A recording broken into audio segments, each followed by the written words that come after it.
je suis le président de l'espace numérique ouvert de Kaolack. Je suis également le président de la Fédération des étudiants de l'Université virtuelle du Sénégal. Waaw, UVS ñoo ngi ko sampu le 23 septembre de 2013, ce qui veut dire que am na 9 ans fi ñu toll nii donc 23 septembre 2013 lañ ko sampu voilà. boobu ak léegi est-ce que yéen a ngi gis yokkute ci université bi.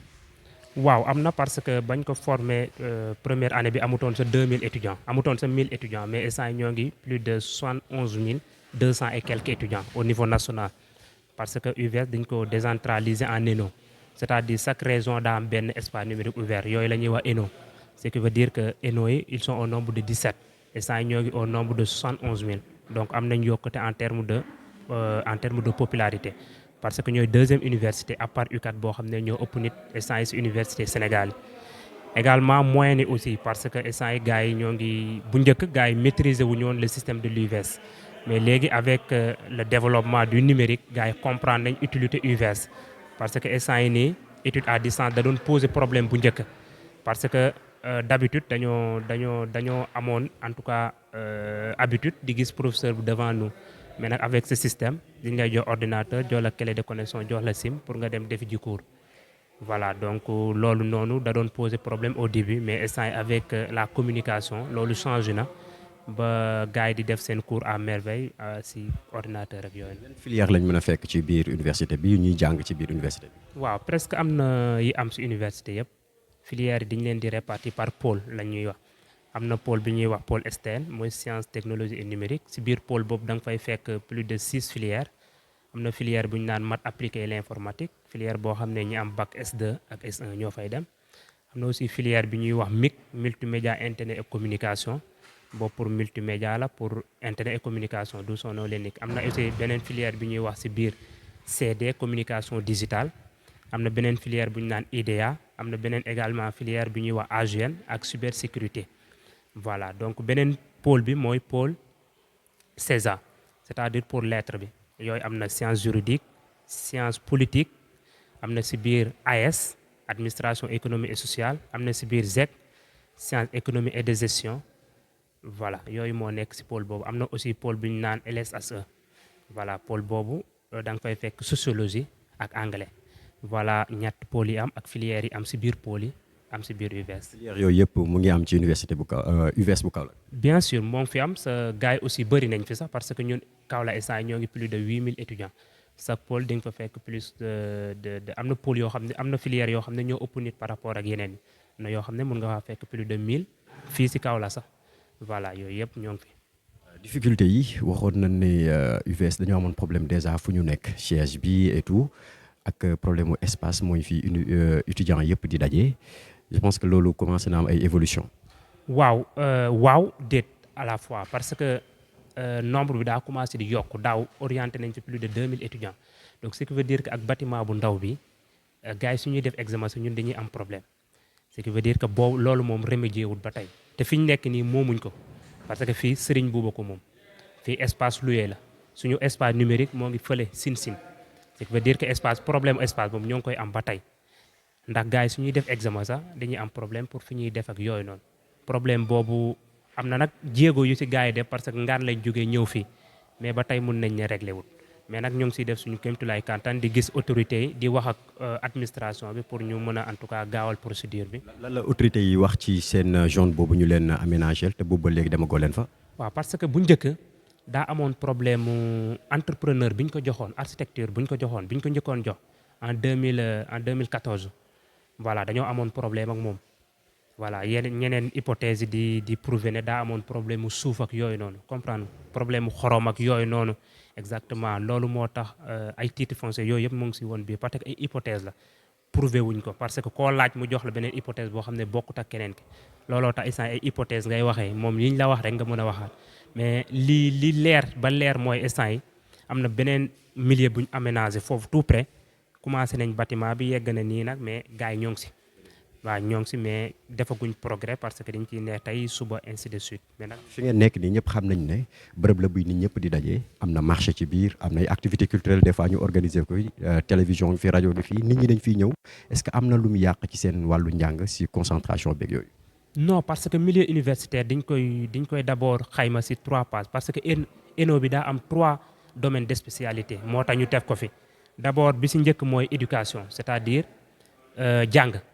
ak examen ay moyens ak yooyu bi ci teg mooy épanouissement mooy def ay des activités culturelles des activités pédagogiques sociales ainsi de suite bi ci troisième mooy servir à la communauté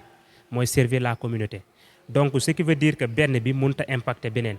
fii dañ fiy def ay activités pédagogiques activités culturelles mais nag du impacter parce que d'habitude samedi lañ koy def rajo yi aussi bëri na fi parce que daa am filière yoo xam ne ñoom presque loolu la ñuy jàng seen domaine de spécialité am na matière yoo xam ne loolu la ñuy jàng waaw ce qui veut dire que mënut a impacter parce que loolu daa bokk ci jàng bi soo demee tey UCAD dem UGB loolu yàqu ko alors fii aussi mënu koo yàq gars yee ngi jàng di am seen moyen yu baax mais par contre également épanouissement daa bokk en tout cas ci milieu étudiant.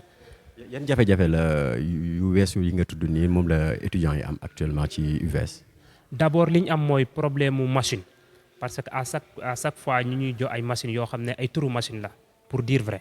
mais nag avec le nombre moom budget Sénégal dina génn ay milliards pour ay machines par année mais nag mënuñoo suffire parce que ay machines HP la ñuy jox ay machines Lenovo yi nga xam ne yu dernière génération pour dire vrai. te am na filière yoo xam ne dañuy utiliser ay applications yoo xam ne machines yooyu attanu leen ce qui veut dire que MIG MI bi ma nekk man AGN CD yooyu noonu da ngay utiliser filière kii yoo xam ne ay applications yoo xam ne machine attanu donc am nañ problème mu machine. am nañ problème également connexion parce que 7 giga la ñuy jox par mois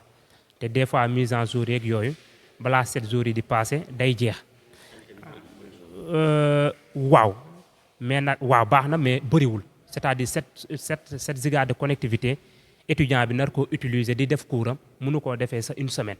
loolu mooy problème bi ci tegu également mooy problème espace comme ni ma ko waxee léegi ñoo ngi ñaan à ce que suñ amoon sa suñ ENO bopp ñu am beneen annexe foo xam ne gars yi foofu la ñuy nekk à la fois ñu mën ko alterner parce que tey ñoo ngi en collaboration avec Alliance ñoo ngi en collaboration avec le conseil départemental rien d'autre que pour étudiants yi mën faa dem def cours mais malgré loolu étudiants yi mënuñ surfaire à ce que seen besoin mën a réaliser wu parce que cœur de ville bi étudiants yaa ngi fa foo dem instant yi ci kaw la presque étudiants UVS ñoo ngi fi di daje di def ay groupe de travail des cours ainsi de suite veut dire que problème espace. calendrier bi ñuy wax nag loolu loo ciy apporté. waaw d'abord problème calendrier bi posé woon nañ ko administration ñu ne ñu bon dañoo am problème mu orientation parce que UVS day bokk ci université yoo xam ne dañ leen di jox première cohorte bi ñi ñuy orienté mais dernière cohorte bi aussi dañ ciy bokk ce qui veut dire que suñ commencé il faut que ñu xaarante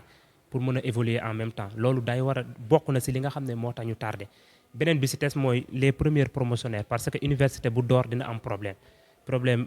promotion 1 2 3 dañoo am problème mu retard catégorique parce que ku ne presque perte na 1 an cela est dû à cela UCAD ak UGB yëpp jaar nañ fi parce que seen première cohorte yëpp am nañu retard loolu moom université yëpp la ñi ci des nag des fois problème mu annulation examen yi problème mu hivernage beeg yooyu parce que UVS